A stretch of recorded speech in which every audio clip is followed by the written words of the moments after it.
Oi, pessoal, boa noite. Estamos aqui iniciando o nosso TED novamente, nosso Temas Espíritas em Debate. E hoje, com o tema O Modelo da Sociedade Espírita de Paris deveria ser seguido hoje em dia, nós temos a nossa convidada, Luciana Farias, que vai falar um pouquinho para a gente e depois conversar aí com os nossos companheiros presentes, tá? Como sempre, a gente vai dar início ao nosso TED com uma prece que a Arlene vai fazer para a gente, e em seguida a gente passa aí para a Luciana. Boa noite. Eu vou fazer então. Então, neste momento, vamos agradecer ao Mestre Jesus, agradecer os ensinamentos que deixou, e vamos pedir a espiritualidade maior, os amigos espirituais que estiverem aqui conosco neste momento, que nos intuam a Luciana Farias, que fará a apresentação para a gente, intua todos nós para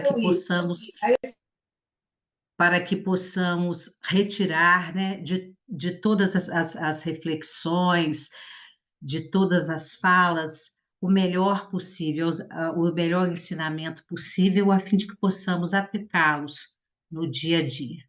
Que a paz de Jesus esteja sempre conosco, que assim seja.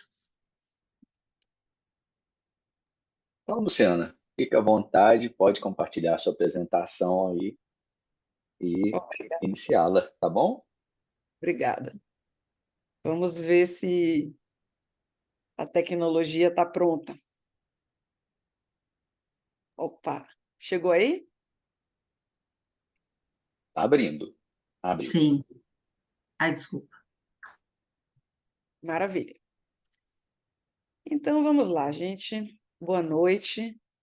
Estou muito feliz de estar aqui no TED, eu gosto muito do trabalho e adoro as perguntas, porque me fazem refletir bastante e eu consigo aproveitar algo que eu já estudei para fazer uma análise sobre um outro aspecto que eu não tinha considerado, né?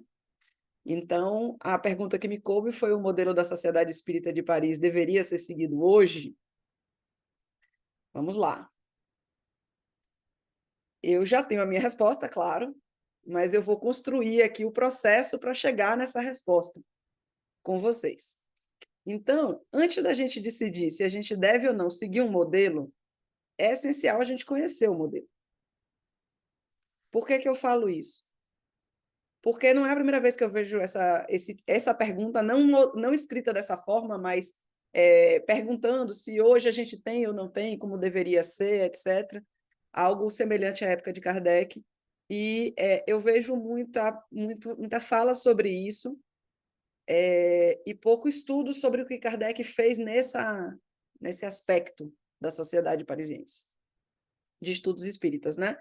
Que a Sociedade de Paris era um termo mais sucinto, né? Sociedade de Bordeaux, Sociedade de Paris, era a Sociedade da Cidade, né? A única sociedade da cidade, mas o nome completo é Sociedade Parisiense de Estudos Espíritas. Então, vamos lá. Primeiro ponto, o modelo da Sociedade de Paris é conhecido. O que eu observei quando eu fui estudar o assunto é que eu só encontrei o livro de Florentino Barreira, chamado A Sociedade de Paris, que foi traduzido pelo portal Luz Espírita.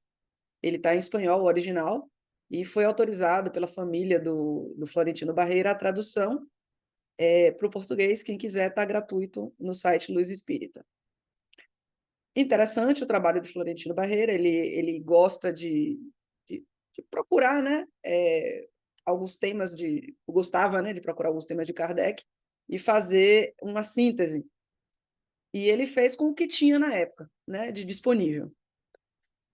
Mais recentemente, em 2023, eu fiz no 18º Enlip, junto com Luiz Jorge Lira Neto, uma apresentação sobre a Sociedade de Paris, falando sobre o ciclo de vida organizacional da sociedade na gestão de Allan Kardec. Então, foi um primeiro mergulho no assunto da sociedade em si. Depois, no ano seguinte, na primeira jornada de História do Espiritismo, eu fui falar sobre a importância da Sociedade Parisiense de Estudos Espíritas no contexto de desenvolvimento e consolidação do espiritismo na França. E eu fiz isso com a Angélica Almeida. Foi bastante legal esse estudo e foi ele que me deu a maior base, né? Foi o início do pensamento em cima dessa pergunta que eu vou responder hoje. E foi legal porque eu pude pensar nos desafios que Kardec vivia e me remeter àquele contexto para poder imaginar a sociedade acontecendo e desenvolvendo e consolidando o espiritismo. Então, eu vou começar pelo fim, e eu já coloquei minha resposta aqui na tela. Com base nesses estudos, minha resposta é sim, muito obrigado, foi bom estar com vocês, etc. Né? Foi fácil, manda uma difícil da próxima vez ali, mas eu tenho certeza que vocês vão querer saber as razões, né? Não basta eu responder sim ou não. E o desdobramento disso, ok, vale a pena ser seguido hoje? Por quê e como, né? Então, eu ampliei o estudo aqui e vou aprofundar nesse assunto. Antes de mais nada, é importante a gente nivelar aqui uma noção que influencia na resposta. Qual é a finalidade de uma sociedade de estudo? Kardec tinha a finalidade dele na época dele. A gente hoje tem diversas sociedades. Então, se a gente parar para pensar se a gente quer ter uma sociedade nos moldes de Kardec, a primeira pergunta que a gente tem que se fazer é: a gente quer ter uma sociedade de estudo? Porque não é uma novidade, não é uma coisa específica de Kardec. E aí, eu peguei um exemplo, é a hora que a tecnologia me falta, voltou, da parapsicologia. E o ponto aqui não é o tema, se parapsicologia tem a ver com espiritismo, se eles deveriam estar estudando o que a gente estuda, não é esse o tema. É simplesmente para pegar um tema de estudo e ver como que eles lidam com isso hoje, né? Então, eu peguei uma lista de algumas sociedades de parapsicologia, a Sociedade Americana de Estudos Psíquicos, a Associação Parapsicológica ou o Instituto Nacional de Parapsicologia. Então, a gente tem muitas pessoas estudando esse tema. Mas qual é o papel dessas sociedades? Essas sociedades elas desempenham um papel importante na pesquisa e na divulgação do conhecimento. Mas do conhecimento sobre o quê? Sobre o tema de estudo dele. Então, ele estuda parapsicologia para ter um melhor entendimento dos fenômenos que eles delimitam, que é objeto de estudo deles, e suas possíveis implicações. A partir daí, dessa pesquisa que eles fazem, eles divulgam este conhecimento. E se a gente parar para olhar, comparar as sociedades de hoje de parapsicologia com a Sociedade de Estudos Espíritas de Allan Kardec, a gente vai ver que é a mesma ideia. Lá no passado, ele fez algo que estudou os fenômenos espíritas e pesquisou, concebeu o corpo doutrinário e divulgou. E é isso que a gente vai ver em detalhe. Então, a gente quer ter algum ambiente, algum órgão, ou vários, porque você vê, a parapsicologia não tem um elemento central para fazer isso, são vários. A gente gostaria de ter isso nos dias de hoje, né? A partir da nossa vontade de ter esse espaço, a gente decide se a gente vai querer ter um nos moldes de Kardec. Porque a gente pode dizer, não, eu quero, mas eu quero um diferente do que Kardec fez. E então vamos pensar um pouco, vamos agora nos transportar para quem fundou a Sociedade de Paris, né? O que é que Kardec divulgou sobre esse modelo para a gente? Qual foi a perspectiva de Kardec a respeito da sociedade que ele fundou e da possibilidade de existirem outras? A gente encontra no livro dos médiuns, tanto na primeira edição quanto na segunda, porque a primeira é a inicial e a segunda é a atualizada, a gente encontra capítulos sobre o assunto. Então, na primeira edição, o capítulo 26 trazia reuniões e sociedades espíritas, de forma genérica. Falava sobre as reuniões em gerais, as sociedades propriamente ditas, aos assuntos de estudo e o regulamento da Sociedade Parisiense de Estudos Espíritas.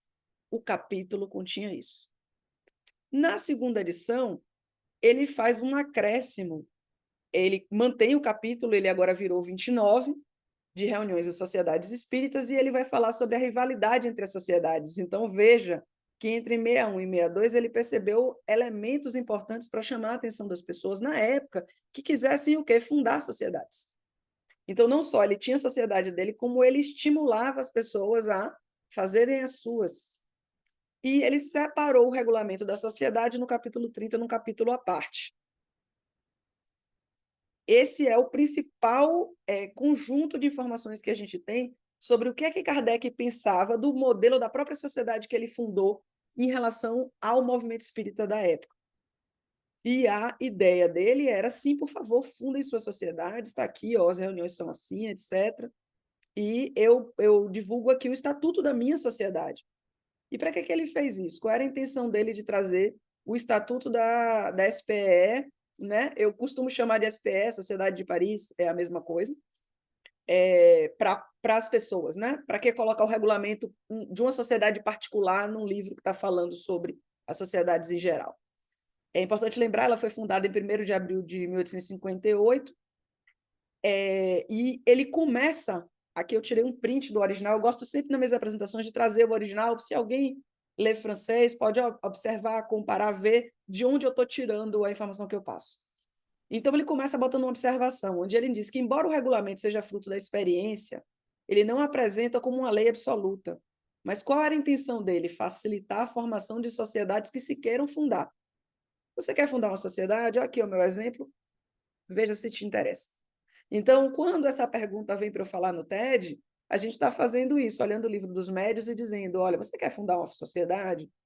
Aqui está meu exemplo, veja se te interessa. E aí ele fala que os dispositivos podem ser convenientes e aplicáveis, podem ter circunstâncias peculiares da realidade do outro, que a sociedade parisiense não tinha.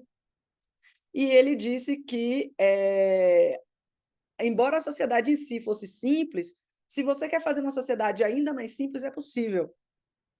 Ao mesmo tempo, a gente pode inferir que, se você quiser fazer uma sociedade mais complexa, também pode, né? Então, pode-se fazer não apenas as sociedades regularmente constituídas, mas simples reuniões íntimas, que apenas necessitam adotar medidas de ordem, de precaução e de regularidade nos trabalhos. Por que ele traz isso? A gente vai ver mais à frente que ele começou com essas reuniões íntimas e depois é que ele fundou a sociedade.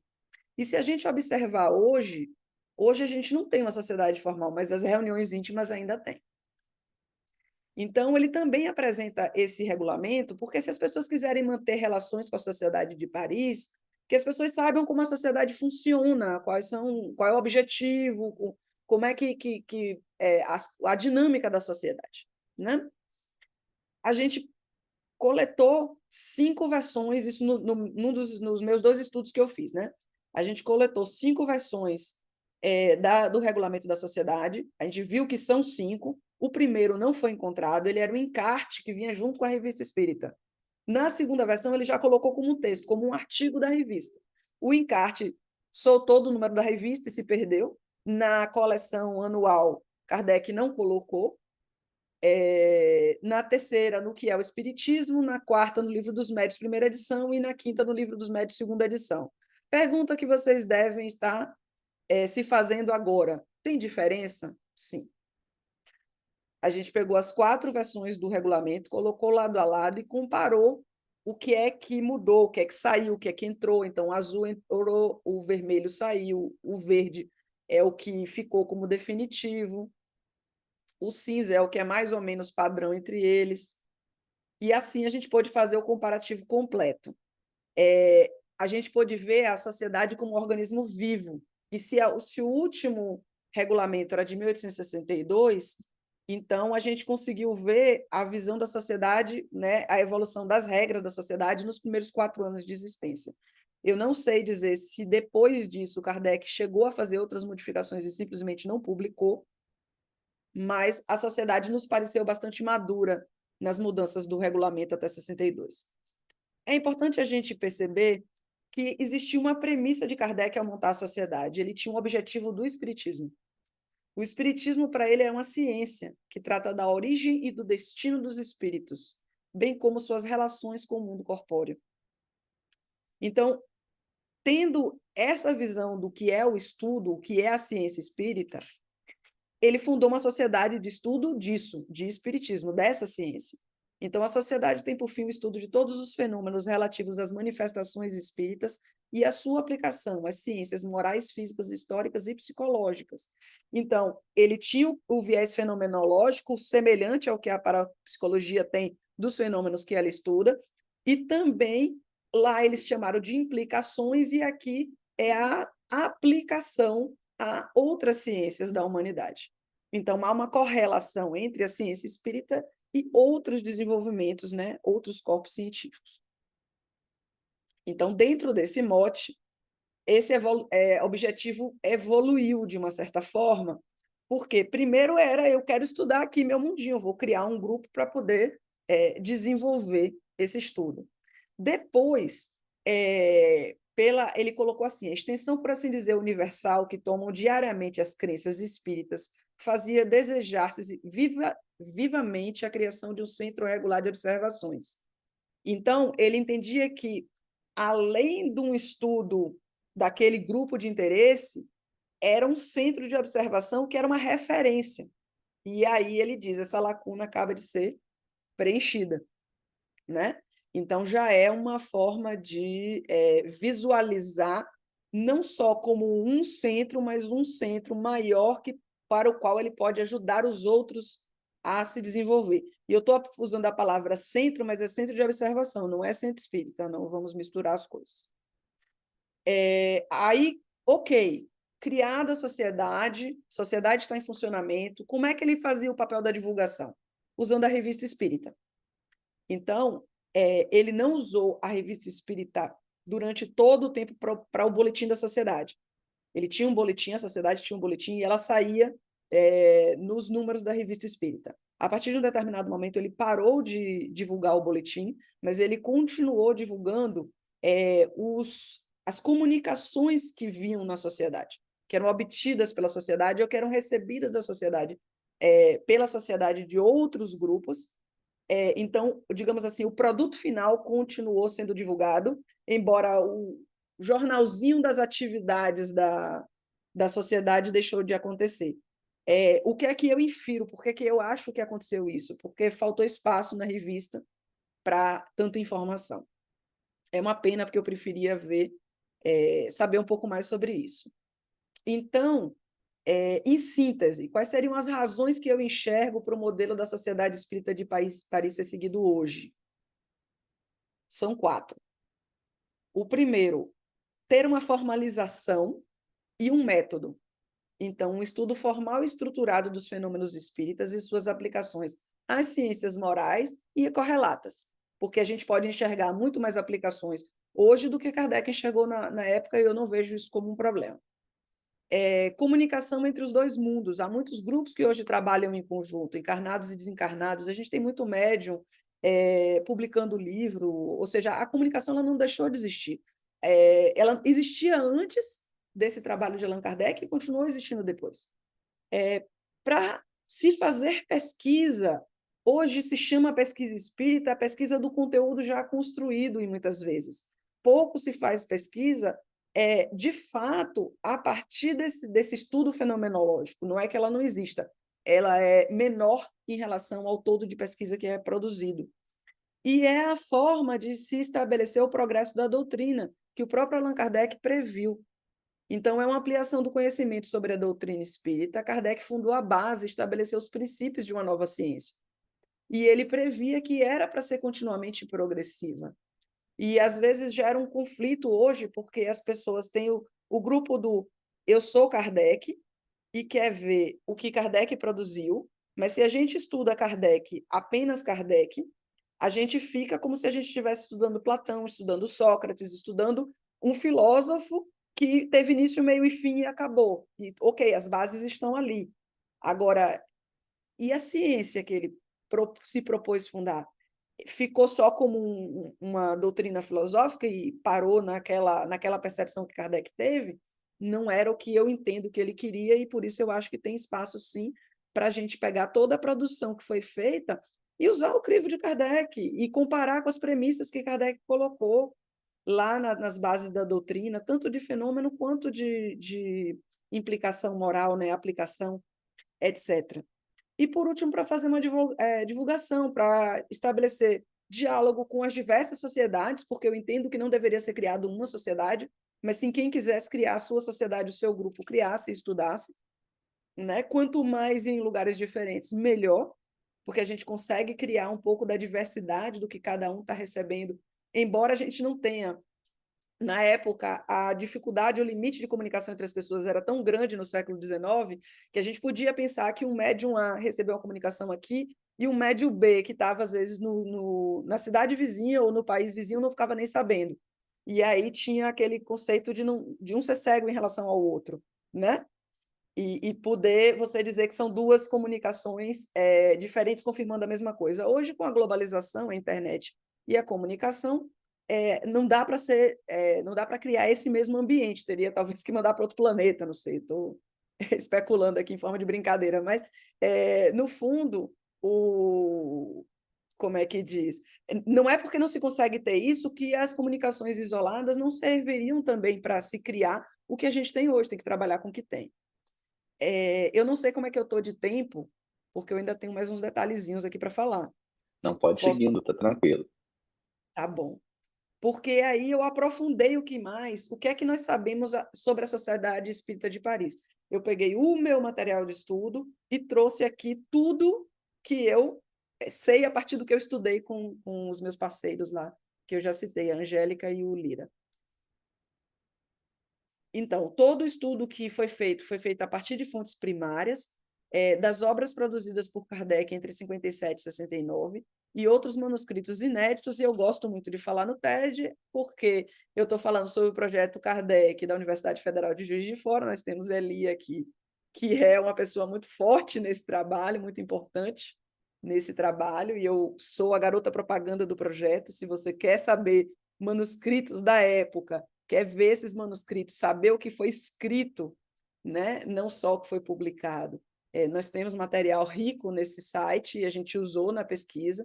E também eu tenho o prazer de ter o Adair aqui, que é o curador do Museu Allan Kardec Online, um dos principais provedores de manuscrito para o estudo. Boa parte dos manuscritos que eu vou mostrar aqui, talvez todos, são do acervo do ACOL, e eu gosto de chamar a atenção disso, não por promoção, mas sim porque é a forma que as pessoas têm de saber que existe e querer ir atrás para conhecer, de querer ir atrás para poder usar também, né? Está aí disponível. Vamos para a formação. Como foi que a Sociedade Parisiense de Estudos Espíritas foi formada? Começou com um grupo de estudo. Allan Kardec nem queria saber sobre esses fenômenos quando falaram com ele as primeiras vezes. A partir do momento em que ele decidiu que ele ia lá investigar, que tinha o que investigar, ele foi para o grupo de estudos da família Baudin, depois ele foi para a senhorita Jafé, e existiam outros grupos de estudos com aquele que se comunicava. E foi com esse estudo que ele criou, né, que ele elaborou e publicou o Livro dos Espíritos.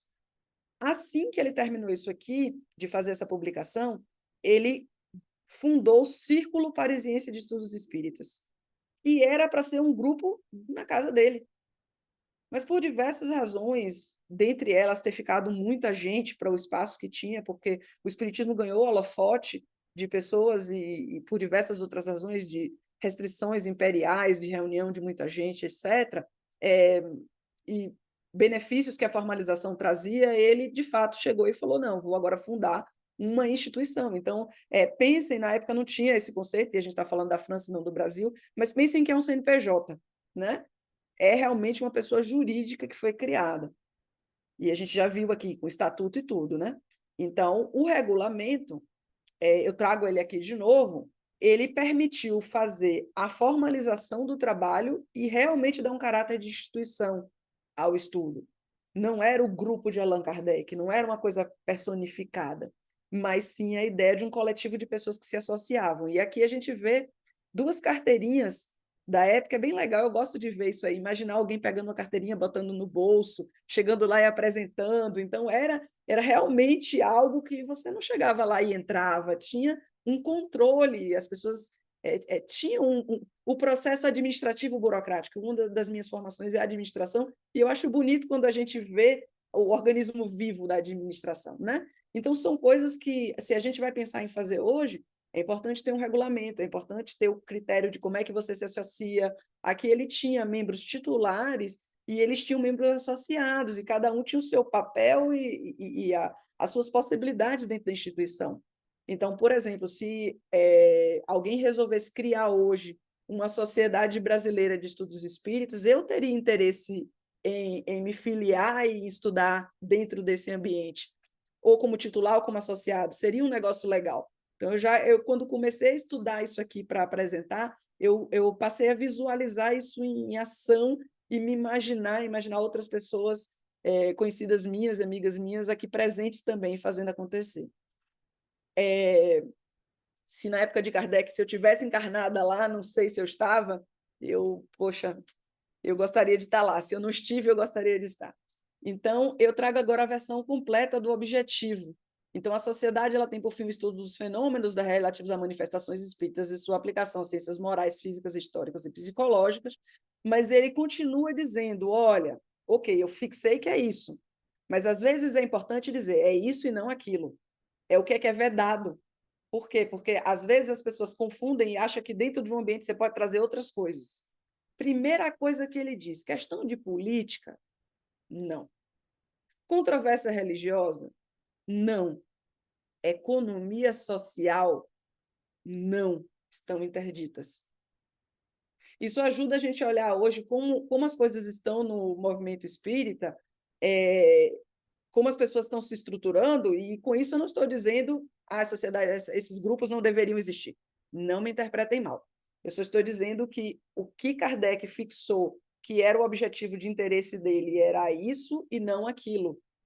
E é importante todo mundo ter o conhecimento sobre isso, querendo criar nos moldes de Kardec, essas restrições para ele eram importantes. Esse artigo, primeiro do regulamento, ele foi mantido praticamente o mesmo nas diversas versões. Teve uma única mudança. Num dado momento, a inclusão da vedação às discussões de assuntos religiosos entrou. Então, talvez ele achasse que não precisava, eu estou inferindo, né? As discussões começaram a acontecer, passou a atrapalhar, vamos então mudar o regulamento e dizer, olha, controvérsia religiosa aqui não tem espaço. Ok, então vamos fixar aqui que era o estudo da ciência espírita, o que a gente já falou antes. Então, ele disse muito claramente, antes de tudo, é uma sociedade de estudos e pesquisas, e não uma arena de propaganda. Essencialmente, pode-se dizer exclusivamente o estudo da ciência espírita. Então, é muito forte em Kardec a visão de que o espiritismo deveria ser encarado como uma ciência.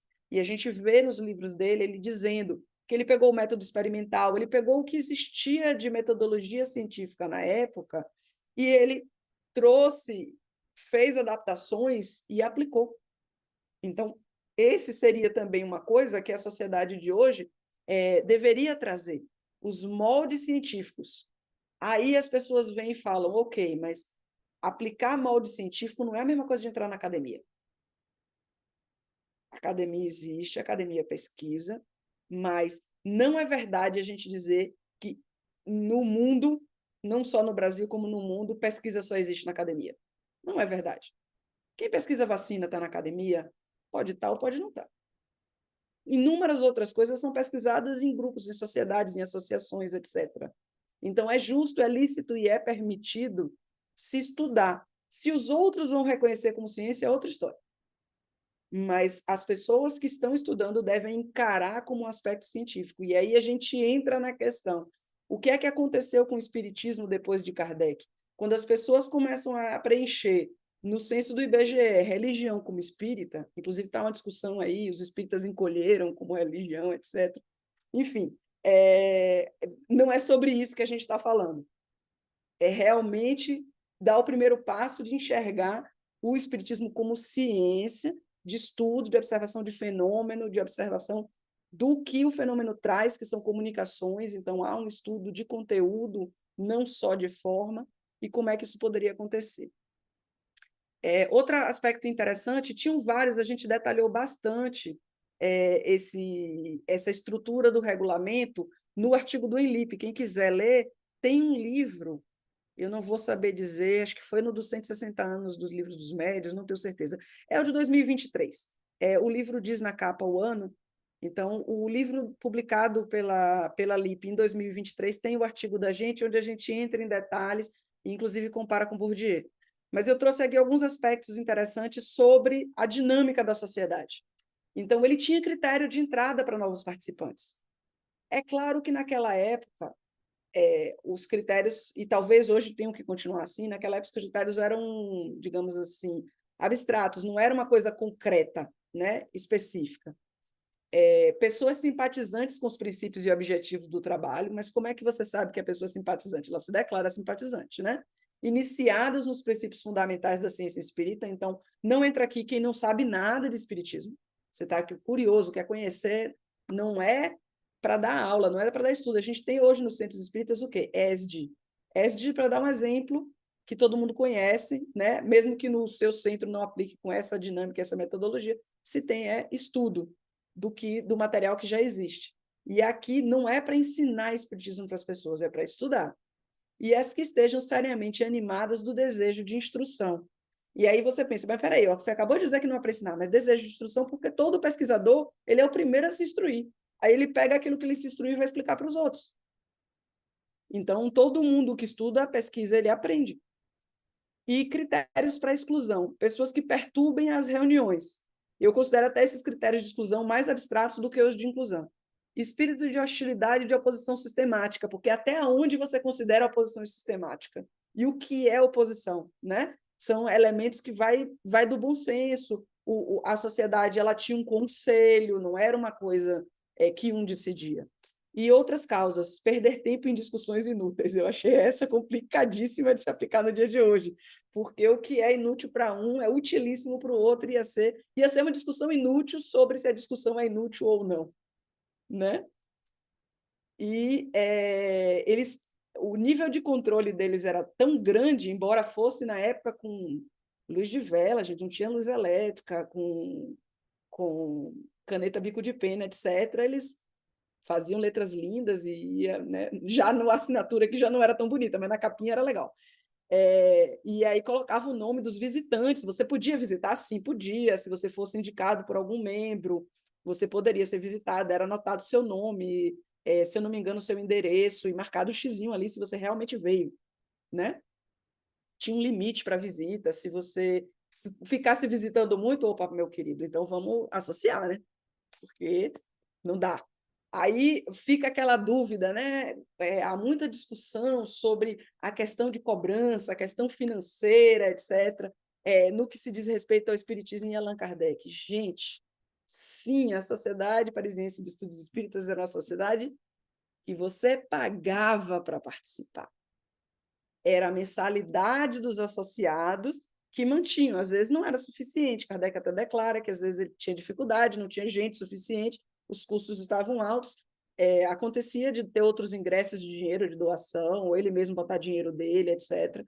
Mas sim, aí alguém vai dizer, hoje você não é caridade no centro espírita, você cobrar para participar do centro. No centro espírita pode até ser, mas se fosse uma sociedade de estudo científico, sim, Kardec cobrou.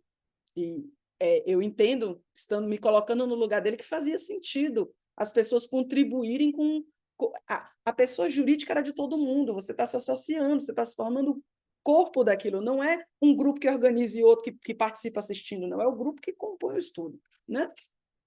E em relação aos médiuns, sim, havia previsão de análise do trabalho do médium. Afinal de contas, o próprio Kardec diz no livro dos médiuns para se fazer análise do conteúdo. E não é pessoal, não é, estou analisando esse médium, não quero ser analisado no meu trabalho, não. O próprio médium deveria ser o primeiro a querer que o trabalho dele fosse analisado. Porque deve-se observar a qualidade das comunicações, a concordância com os princípios espíritas e a observância ao regulamento da instituição. Né? São elementos mínimos. Né? Essa carta que está aqui à direita, ela dispensa o serviço da senhorita Rouet. A gente tem uma carta com ele agradecendo a senhorita Rouet por começar a trabalhar, e a gente tem a carta da senhorita Rouet agradecendo, obrigada por você ter trabalhado aqui, agora a gente não precisa mais do seu trabalho. Então, sim, acontecia isso. Não há nada de anticaridoso de você dizer não está dando certo. Então, nas reuniões, as comunicações eram estudadas, analisadas e confrontadas, e a análise também de comunicações recebidas de outros grupos e localidades. Então, havia a produção de conteúdo de aplicação, né, de manifestação fenomenológica com médios locais, e também o que os outros traziam era discutido ali, e os outros pediam para discutir, muitas pessoas mandavam cartas, era uma correspondência imensa. Eu vejo muitas pessoas falando, a correspondência de Allan Kardec, como se fosse assim, Allan Kardec foi o cara que fez tudo, sozinho, todo mundo falava com ele, era só ele, não. Ele criou uma instituição, tinha correspondência diretamente para ele, tinha correspondência para a instituição. Inclusive, interessante, a sociedade, eu não vi nada sobre pagamento das pessoas que trabalhavam lá, até porque, na verdade, as pessoas é que pagavam para estar lá. A história era outra. Agora, Kardec pagava para o secretário dele. O secretário dele não era boa vontade, ele parou de trabalhar, eu vi cartas dele contratando o senhor Sabot, dizendo, olha, o valor que eu tenho que te pagar é 2.400 francos anuais, eu sei que você ganha mais onde você está, fique à vontade. Então, sim, se a pessoa vai fazer um trabalho, ela recebe um salário. Então, eu estou trazendo outros elementos aqui, porque na hora que se vai fundar uma sociedade, as pessoas vão trazer toda essa discussão que existe, e é importante a gente, pelo menos, conhecer como era na época de Kardec, para não botar palavras na boca de Kardec, nem ações no que Kardec fez ou deixou de fazer, sem ver o que de fato ele fez ou deixou de fazer. Aqui na direita, tem um pedacinho, né, só do título mesmo, do Kardec, de um caderno de comunicações da sociedade, entre dezembro de 1860 e janeiro de 1861. Aqui está preto e branco, mas essa folha é bem amarelinha. É um dos conteúdos lá do Museu ACOL. Se tem esse conteúdo de caderno, tem outros cadernos que a gente só tem a capa. E eu digo a gente porque eu considero o seguinte: está na curadoria do Museu ACOL, mas é da humanidade, né? Um patrimônio da humanidade enquanto conteúdo. E então havia um registro dessas comunicações. Vamos ver um pouquinho sobre isso. Como é que ele organizava? Ele não tinha computador, mas ele dava o jeito dele. Então, ele instituiu um padrão para registrar e classificar essas comunicações. A gente não tem como garantir se ele começou desde o início assim, nem que ele levou isso a cabo até o final. Porque, além de ter comunicações estruturadas dessa forma, a gente também tem folhas soltas com a letra do próprio médium, né? Era psicografia muito na época, né? Então, aqui um manuscrito de uma comunicação que foi publicado na Revista Espírita. Então, aqui em cima tem Sociedade, 14 de dezembro de 1860, médio senhor Alfred de Didier. E aí a gente consegue ver essa comunicação, e a gente consegue ver aqui um outro exemplo de comunicação que veio para a Revista Espírita, né? Após a catalogação e análise, elas eram divulgadas na Revista Espírita ou em outras obras. Aqui está escrito, ó, foi copiado para a revista. E aí está aqui o texto da revista, bate com o texto da comunicação. Kardec era um copista, né? Ele pegava o texto da comunicação e botava ipsis literis lá? Não, gente. A gente vê essas aqui do caderno, tá na letra dele, então ele passou a limpo. Mas a gente vê, às vezes, a comunicação na letra do médium, Delian, por exemplo, e Kardec riscando. Já estou acabando. Se é sobre isso, eu estou entrando nas considerações finais, Christian. Se acalme. Quase acabando. Então, a Sociedade Parisiense, quais foram as minhas considerações? Né? Ela exerceu um papel importante no processo de elaboração e consolidação do espiritismo na época. E eu entendo que contribuiria muito para consolidar e progredir o espiritismo hoje. E nas reuniões havia obtenção de comunicações mediúnicas, o debate sobre as informações atribuídas aos espíritos e a coleta de material usado na elaboração das obras. Então, veja que se hoje a gente tem o conteúdo que Rivaio fez e colocou o pseudônimo de Allan Kardec, foi por conta, muito por conta do trabalho da Sociedade de Paris. O Estatuto seguiu o padrão de sociedade científica, a gente tem que guardar as devidas proporções do que era a sociedade científica na época, mas eu não entendo por que não poderia ser hoje também. E, infelizmente, na prática, as decisões eram centralizadas em Kardec, muitas pessoas pediam, ele ficou como presidente, tinha eleição, elegiam quem? Ele. De novo, um tempo depois, ele. E instrução para os espíritas. Ele não seguiu os padrões dos centros espíritas atuais, ele tinha um modelo de conduta para a gestão, para os participantes, para os médiuns, como a gente viu, e era uma forma de padronizar a atividade mediúnica. E era isso que eu tinha para compartilhar com vocês. Agradeço o tempo, me estiquei, me delonguei, agora vamos ao debate. Obrigada. Era exatamente sobre isso, Luciano. Você leu o pensamento. Vamos passar então para a participação do pessoal aí. Enquanto o pessoal não levanta a mão. Luciano, te fazer uma pergunta. A gente vê a restrição na sociedade. É claro que quando alguém cria uma sociedade, ele pode criar, ou algumas pessoas criam uma sociedade, eles podem criar as regras ali, vão adentrar, vão participar as pessoas já sabendo dessas regras, né? Mas você acha Uhum. que hoje em dia Kardec conseguiria criar uma sociedade que ficasse à parte de discussões, eu não digo nem tanto políticas, mas pelo menos religiosas? Quer dizer, ele estaria lá da França, talvez já tivesse até vindo ao Brasil algumas vezes, né? Ia ver os caminhos que o Espiritismo vem tomando num país como o Brasil. Você acha que ele conseguiria ficar à parte dessa discussão? Quer dizer, fazer restrições a discussões como essa dentro da sociedade? É uma excelente pergunta, porque o que é que eu estou escutando que você está me pedindo? Kardec, na época, criou uma sociedade do zero, não tinha nada, ele estudou sozinho, enxergou que existia uma doutrina e criou uma sociedade para estudar. Aí trazemos Kardec para agora e pedimos, Kardec, como seria para você criar uma sociedade? Passamos a missão. E o que é que aconteceria? O que é que eu entendo? Eu entendo que sim. Talvez essa sociedade não tivesse tantos adeptos quanto os centros espíritas. Porém, o que é que eu entendo? Para início de conversa, quem estuda o espiritismo e enxerga nele pelo menos os germes de uma ciência, ainda que não construída nos moldes atuais de ciência, e a gente sabe que muitas das ciências que a gente tem hoje foram construídas com os moldes da época e foram progredidas, então há espaço, sim, para pegar o que foi feito no passado e progredir. Eu entendo que, do mesmo jeito que você tem sociedade de parapsicologia, você tem sociedade de outras coisas, se você decide que aquele é seu objeto de estudo e você define as regras, e as pessoas estão com o mesmo intuito de conversar com o espírito, obter informação, saber como as coisas funcionam, buscar comunicação de grupos diferentes, médios diferentes, né? Criar, fomentar essa construção, porque hoje já existem esses pequenos grupos. Lembra que no momento eu falei, não tem sociedade hoje, mas a gente vê divulgações até, acho que da Sociedade Espírita Primavera, a editora tem um livro que é de um espírito e várias pessoas fazendo perguntas para esse espírito. Era um espírito só, mas é o que temos, né?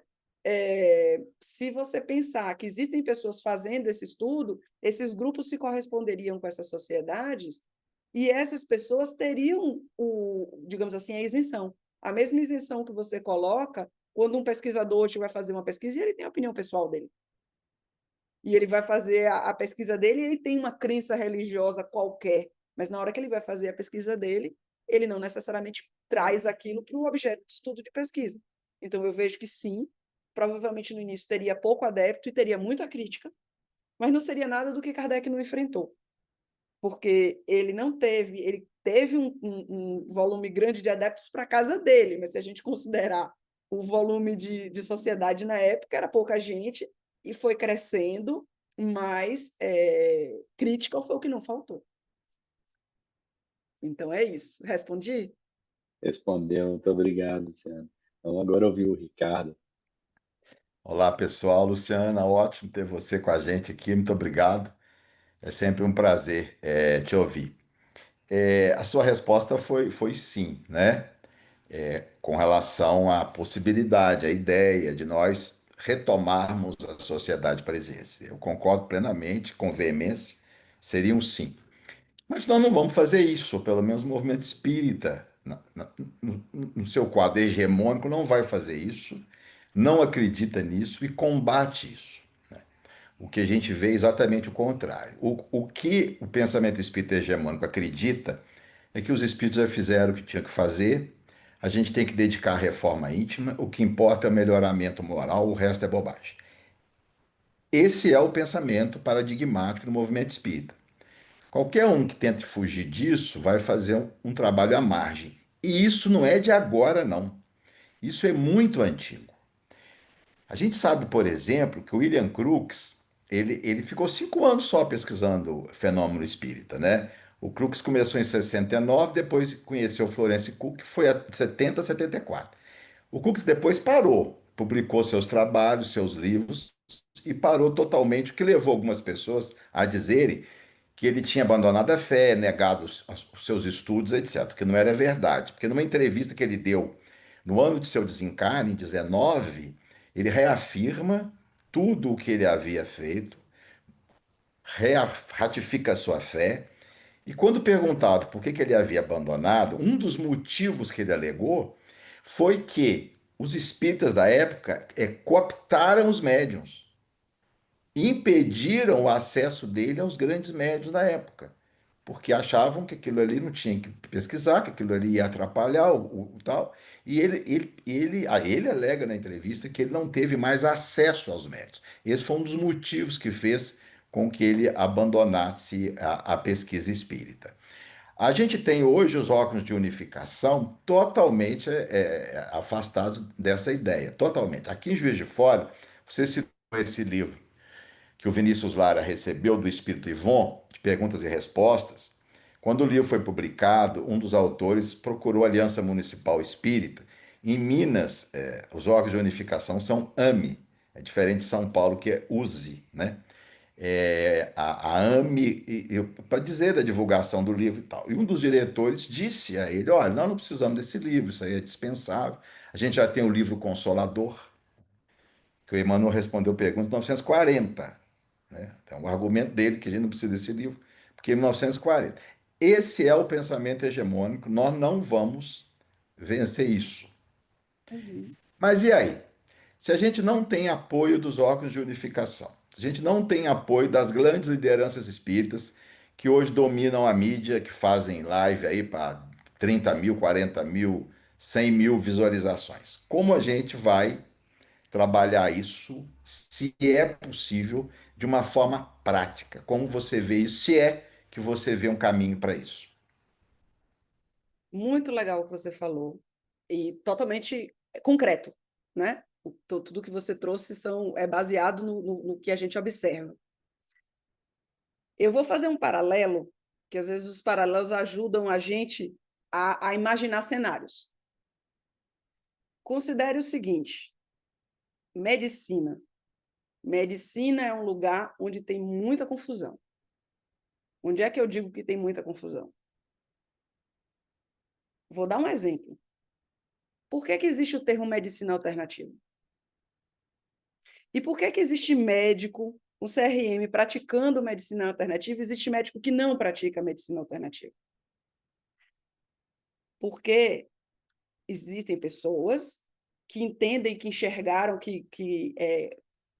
digamos assim, desenvolveram, descobriram, né, consolidaram, investigaram métodos de cura ou de melhoria ou de qualquer outra coisa na área da medicina, e a partir dali se reuniram em grupos e sociedades e como foram e pesquisaram e criaram toda uma técnica para fazer aquilo ali, e você vê rejeição muito forte de certos grupos, né? O grupo de médicos ele já pré-existe. Você vai formando médicos e se tem uma comunidade médica. E quando você traz certos tópicos de estudo, há pessoas rechaçando. Eu posso dizer isso e pode ter pessoas que olham para mim e falam, mas eu não acredito na medicina alternativa, então seu exemplo é péssimo, porque o que você está trazendo é pseudociência como exemplo. Minha intenção não é discutir se é válido ou não o exemplo que eu estou trazendo, a mesma coisa da parapsicologia, mas sim que existe um subconjunto de pessoas dentro de digamos assim, movimento médico, fazendo aí um paralelo, que resolveu estudar e ele não precisa da autorização do grupo de médicos para fazer, e tem pessoas que vão aderir, pessoas que não vão aderir. E ele não precisa ter a hegemonia do grupo, todo mundo concordando com aquilo. Quem vai responder realmente se aquilo vai fazer sentido ou não é o futuro. Eu vou até voltar lá para o tempo de Mesmer e o magnetismo de Kardec, que também foi uma outra confusão em relação ao desenvolvimento da ciência médica da época, que foi contestado, e a gente fica em discussões até hoje a respeito de se magnetismo e o espiritismo deveria ter o magnetismo dentro, e era uma discussão médica, não era uma discussão espírita. Então, se eu pensar hoje, existe um negócio chamado movimento espírita. Agora existe uma doutrina escrita que é um espiritismo. Os espíritos estão lá, por toda a parte, né, no plano espiritual, e nós estamos aqui encarnados. Então, o que é que eu entendo que é possível se fazer? Se as pessoas quiserem pesquisar, se você olhar, por exemplo, o trabalho da LIP, fazendo o Encontro Nacional da Liga de Pesquisadores, se criou uma liga de pesquisadores, se criou um encontro, as pessoas desenvolvem, e o que o movimento espírita pensa ou deixa de pensar sobre as publicações e sobre o trabalho daquele grupo, vai ter gente que vai ler e vai gostar, vai ter gente que vai criticar, e a vida vai seguir. Então, a questão não é se a questão foi se deveria se criar e se fazer. Aí é um sonoro sim. Agora, vai ser bem aceito, vai ser adotado e o movimento espírita vai reconhecer, eu diria no primeiro momento não. E é justamente essa conclusão que você chegou. Mas pelo fato do movimento espírita não reconhecer, significa que não deve ser feito? Se a gente pensar hoje, tudo que Chico Xavier escreveu, tudo que Divaldo Franco escreveu, e eu estou trazendo apenas médiuns que resolveram usar a sua mediunidade, produzir livro e entregar. E aí você vai ter gente batendo e gente amando.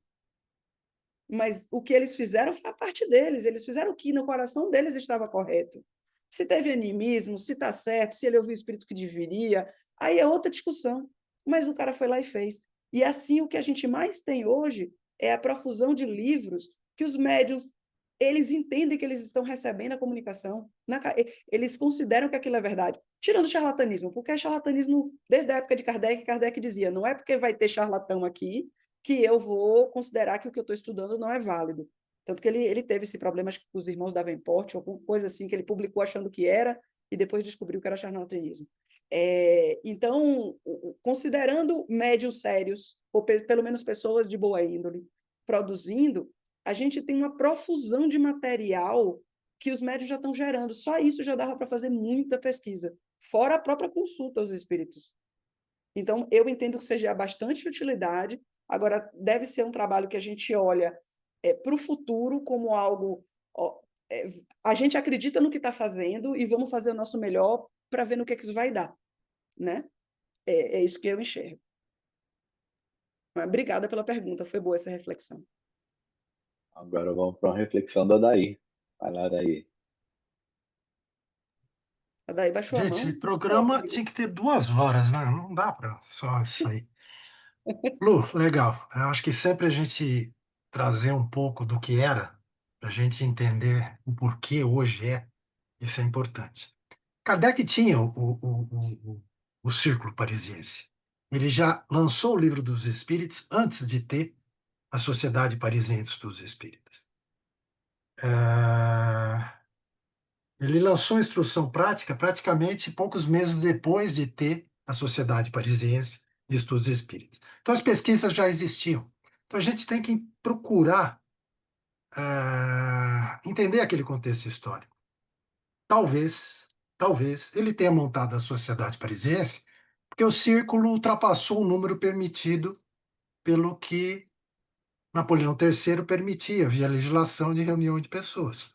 Precisava do controle, e mesmo aquelas reuniões do Círculo Parisiense parece que exigiam, né, quando ultrapassava determinado número, uma autorização da polícia. E Então, foi a pedido. ciência espírita já era praticada.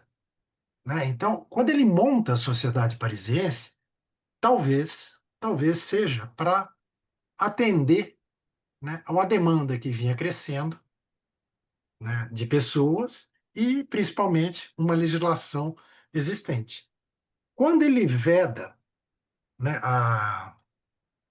discussões de política, discussões de economia social e, por último, religião, A gente não pode esquecer que a Revista Espírita está recheada de discussões sociais, né? Ele vedava dentro da Sociedade Parisiense. Mas na Revista Espírita, assuntos sociais, aborto, a proeminência, o destaque da mulher, a escravidão, isso era normal para quem estuda a Revista Espírita, esse tipo de discussão, esse tipo de defesa. E o movimento espírita, por isso que é interessante quando você traz, né, o que era e por que era. Não adianta trazer e a gente não contextualizar. E o movimento espírita, né, esse termo é complexo, porque o movimento espírita tem uma parte que é hegemônica, mas tem uma grande parte também que não pensa igual, né? Por exemplo, esse grupo aqui é um grupo de debate, de estudo, de que se posiciona, e bem diferente do que a gente vê. Então, o movimento espírita, o que a gente lê? Que a Sociedade Parisiense foi o primeiro centro espírita regularmente constituído. Falácia. Falácia, é uma mentira, né? No mínimo, é uma falta de conhecimento histórico. Por isso que essa historiografia é importante. A pergunta que eu faço, eu vou discordar de você. Eu acho que é impossível se montar uma sociedade hoje, né, para fazer isso. Não é impossível, é só formar, né? Qualquer grupo familiar hoje pode fazer ciência espírita. A pergunta é por que não faz? E não por que deveria copiar o modelo de Kardec, né? Qualquer grupo familiar ou qualquer reunião um pouco maior pode fazer a ciência espírita normalmente. A grande pergunta é por que não faz. E não no movimento agora que o Ricardo bem trouxe, né? Quando o próprio Emmanuel proíbe, né, na obra dele, né, e desaconselha veementemente qualquer tipo de evocação, tal. A pergunta, então, que eu deixo é o seguinte: será mesmo que é necessário uma sociedade, né, com esse objeto para ver ciência espírita, ou a gente que deixou de fazer isso? Foi uma ótima pergunta sua, porque a gente já debateu bastante. Meu amiguinho, um coleguinha de pesquisa, nem todo mundo sabe que a gente pesquisa junto, fica sabendo agora, né? Então, o que é que eu entendo do que você colocou? O que é que eu escutei da sua pergunta? Existe os grupos, que já fazem algum tipo de trabalho, podem fazer ou não, e existe a institucionalização em sociedade. E o que eu entendi você me dizer foi: não precisaria institucionalizar em sociedade, precisaria só estudar em grupo. Foi isso que você quis dizer quando você discordou de mim? Praticar a ciência espírita, você não precisa ter uma sociedade para isso. Então, a pergunta que foi proposta para você, que você respondeu sim, que eu estou discordando. Não vejo necessidade nenhuma. Perfeito. Então, o seu questionamento não é o estudo da ciência, e sim a formalização em uma sociedade. Aí, o que é que eu entendo? Que, para mim, foi quando eu estudei a Sociedade Parisiense, usando uns conceitos de administração modernos para olhar como foi que, comparado com relação ao que aconteceu no passado, e a gente vê se encaixar, e é incrível você imaginar que, sem o cara saber essa teoria, o cara já fazia na prática, até consolida, dizendo que a teoria que foi criada hoje, de fato, tem um embasamento em anos de prática, né? Em século de prática. O que é que eu entendo que são benefícios de uma institucionalização? Você cria um espaço para ter regra. Porque eu entendo que, quando se cria grupo, há um conceito muito forte do poder de um indivíduo de influenciar o resultado de um grupo. Tem um grupo de 5, 8 pessoas, 10 pessoas que estão estudando, o que cada um acha ou deixa de achar influencia muito. Ou a pessoa quer forçar que influencie se ela discordar dos outros, e cria intrigas, e muitos grupos se desfazem por causa disso. O que eu vejo de vantagem de uma sociedade é, na hora que as pessoas institucionalizam aquilo ali, que elas assinam embaixo de um regulamento, o próprio processo de mexida no regulamento envolve a votação, maioria, conselho, uma série de coisas. É como um condomínio, né? Você você transformou a moradia em casa para apartamento, você já estabelece a regra, você entrou com aquela regra, você está insatisfeito, ou você influencia para mudar dentro das regras, ou você sai.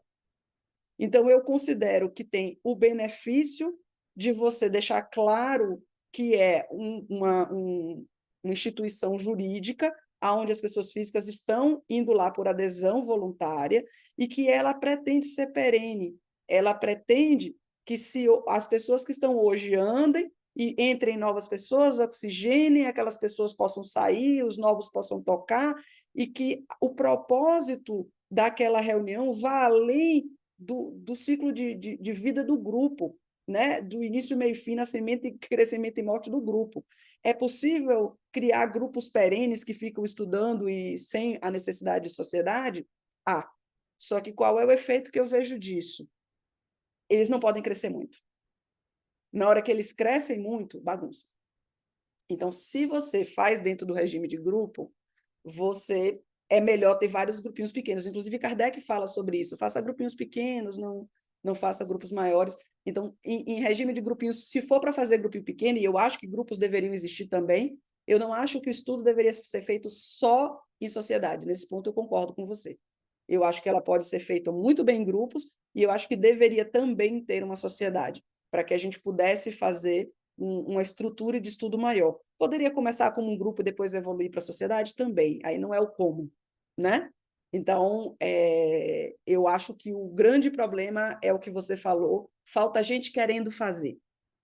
Porque se a gente começasse a ter pessoas querendo fazer esse estudo, e gerando, produzindo material e gerando resultado, talvez essas pessoas chegassem à conclusão de que, se elas crescessem, né, de que a virar a sociedade, virar a chave para a sociedade, fosse a mesma coisa com Kardec lá no ciclo parisiense de estudos espíritas, virando uma sociedade parisiense. Ficou clara a questão aqui? Cheguei no ponto que você queria? Nós vamos passar agora, Luciano, para o Eli. Como a gente está encaminhando já para o final, eu vou ver, dependendo aí, se dá tempo de trazer uma pergunta, uma colocação que o Elias faz aqui no chat, tá? Vou passar para o Eli primeiro aí. Luciana, como esperado, muito bom ter essas informações, né, para a gente que está pensando nesses assuntos fora do movimento tradicional é fundamental, né? Porque às vezes a gente pensa, e esse foi um dos objetivos quando a gente colocou esse tema no TED, pensa assim, seria legal ter uma sociedade, mas como? Foi um dos primeiros slides que você colocou, né? E compartilhar essas informações, esses estudos, é fundamental, né? No meu caso específico, só dá mais vontade de ter uma sociedade igual a sociedade parisiense, tendo em vista o que a gente tem hoje, né? Meu bloquinho ficou cheio aqui, mas nosso tempo, conforme a Day falou, não permite nem metade do que eu anotei aqui. Mas eu queria fazer 3 observações ou 3 perguntas, mais no sentido de observação. O que fica no ar, me parece, é o como fazer, né? Me parece, nessa altura, principalmente depois da pandemia e dessa divulgação maior do espiritismo através da internet, que esses grupos que você cita, que fazem reuniões íntimas ou que têm esse pensamento um pouco diferente do espiritismo tradicional, do movimento tradicional, estão muito isolados, né? Estão completamente isolados. Nesse sentido, é que eu acho, seguindo mais ou menos na linha que o Adair começou, o papel de uma sociedade seria inicialmente juntar esses grupos, né? Eu vejo, estando no meio acadêmico, praticamente todas as áreas do meio acadêmico têm sociedades. Justamente por quê? Porque existem grupos de pesquisa espalhados, seja numa região, seja num país, seja no mundo inteiro, e a troca de informações ela é fundamental, no sentido de que, assim, mesmo que os grupos sejam pequenos, realizem reuniões, vamos chamar de reuniões íntimas ou reuniões pequenas, né? O conhecimento adquirido ali, ou as dificuldades que surgem ali, ou as dúvidas que surgem ali, podem ser compartilhadas com grupos que tenham mais experiência ou que tenham um trabalho mais efetivo. E hoje a gente tem uma ferramenta extraordinária que é a internet, que permite, que Kardec não tinha, que não precisa ser uma sociedade juiz de forana de estudos espíritas. É uma sociedade de estudos espíritas que poderia reunir grupos de qualquer lugar, né, É porque eu estou em efetivamente. Brasília.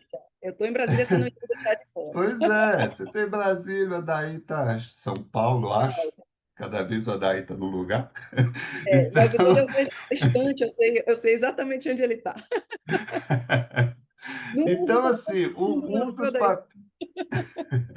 um dos papéis e tal que eu fico imaginando, né, inicial dessa sociedade seria a primeira coisa coletar essas informações sobre esses grupos, como que estão funcionando e buscar uma organização disso. E eu acho que a gente hoje tem ferramenta para isso, né?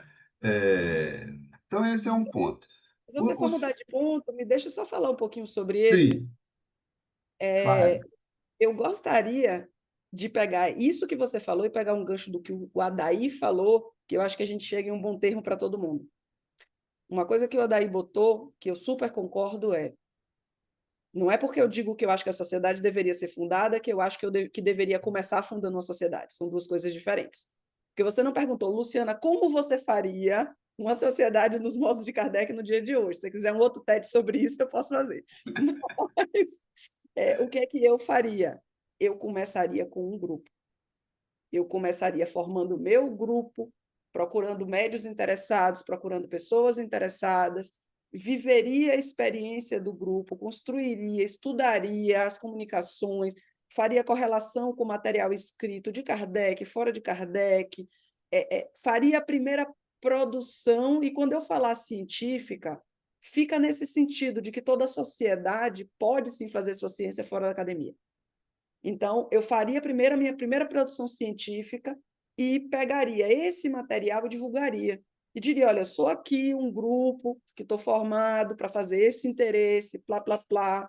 E aí, a partir disso daí, se colocaria à disposição para que outros grupos que quisessem vir viessem. Porque uma das coisas que eu acho que dá maior confusão na hora que a gente vai começar a estruturar alguma coisa a gente tem hoje os vários grupos isolados. E eles estão lá. A gente não sabe se eles querem continuar isolados ou se eles querem se unir.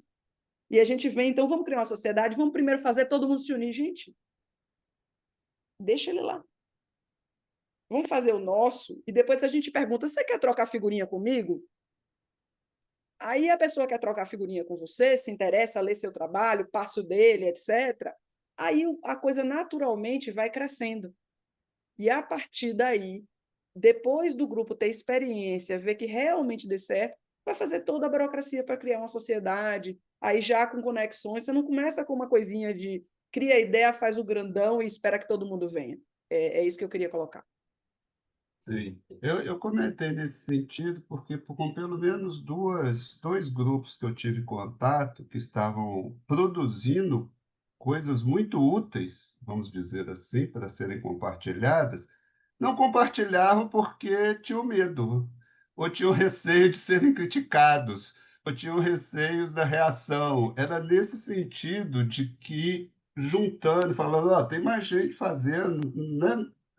Uhum. Mas é um aspecto interessante. O segundo, que eu achei muito interessante você ressaltar, é que ciência não é feita só dentro da academia.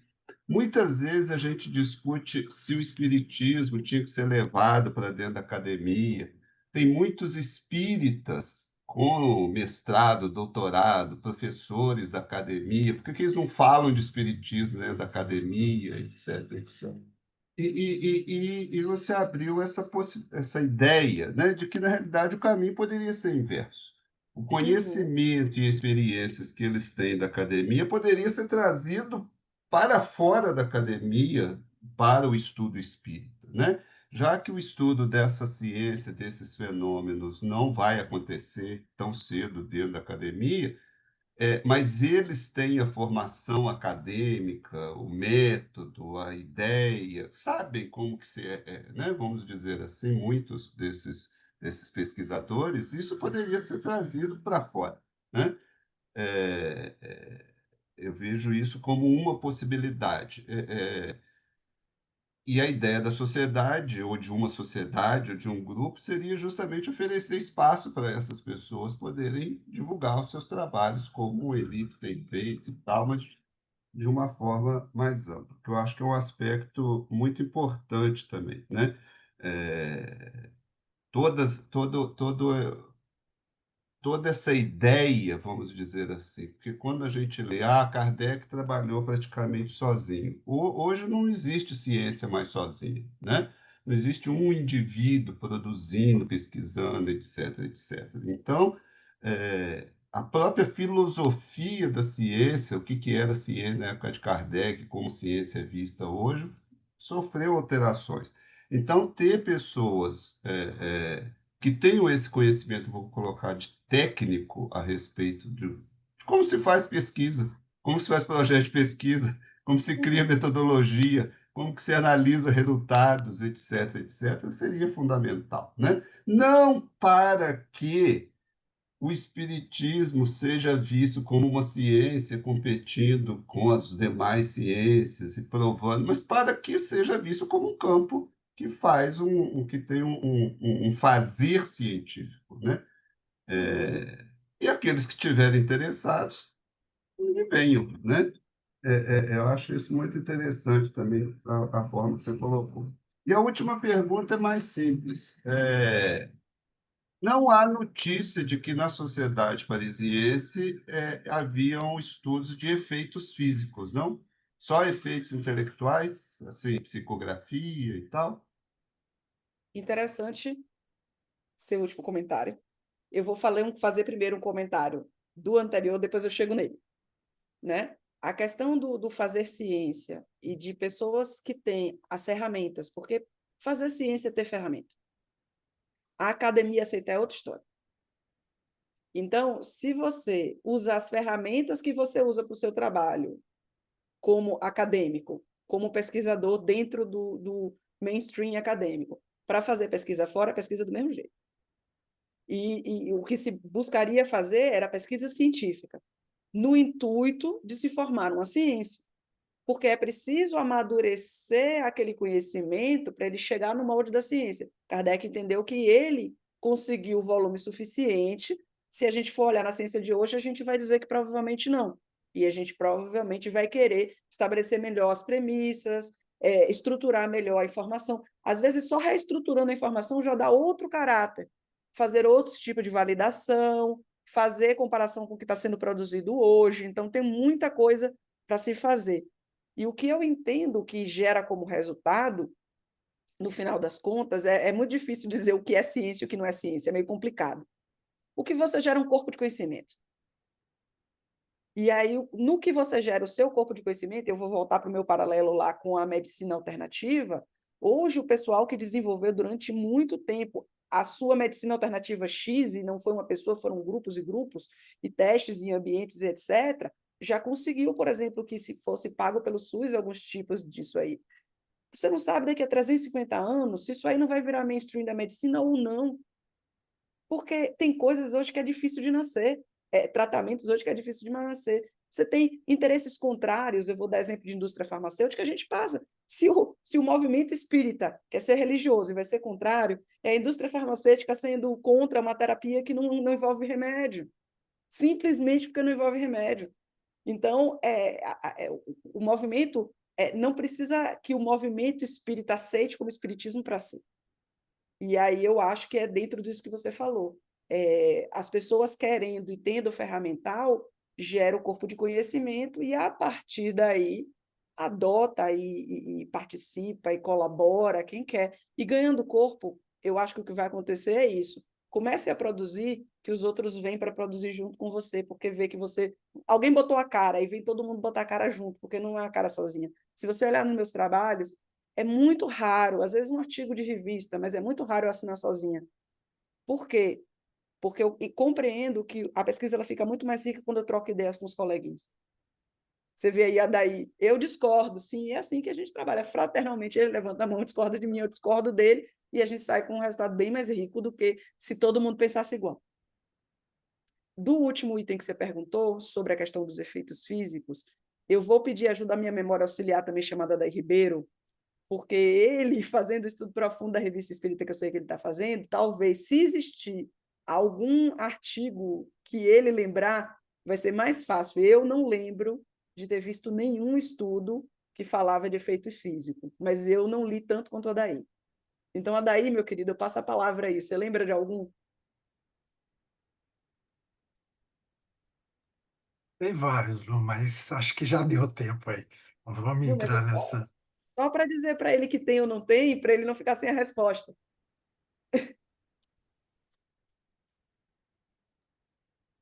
Análise de estudos físicos? De De efeitos fenômenos, físicos. de fenômenos de efeitos físicos. Se Kardec, Materialização, transporte, aquela história toda. se ele escreveu artigos na Porque eu Revista não lembro de ter visto, Não, não ele é menciona, possível. mas não tem análises profundas. Ele, en passant, menciona a coisa, mas não tem. Lembrando que o Mas foco não era esse, não É. era esse. Pois era é, nesse esse da sentido. sociedade parecida. Não era para Kardec o fenômeno pouco importava. Ele deixou isso bem Uhum, claro. Diferente do Crookes e dos seguidores depois que abandonaram, né? Em vez de começar da onde Kardec continuou, eles foram para o fenômeno físico. uhum. Então, após consultar aqui meus alfarrábios, o que eu me lembrava era isso, que ele citava que os fenômenos existiam, que reconhecia o fenômeno, mas não que ele tenha observado nem ido atrás de pesquisar isso aí. Eu acredito que outras pessoas mandaram informações para que ele tivesse base para escrever.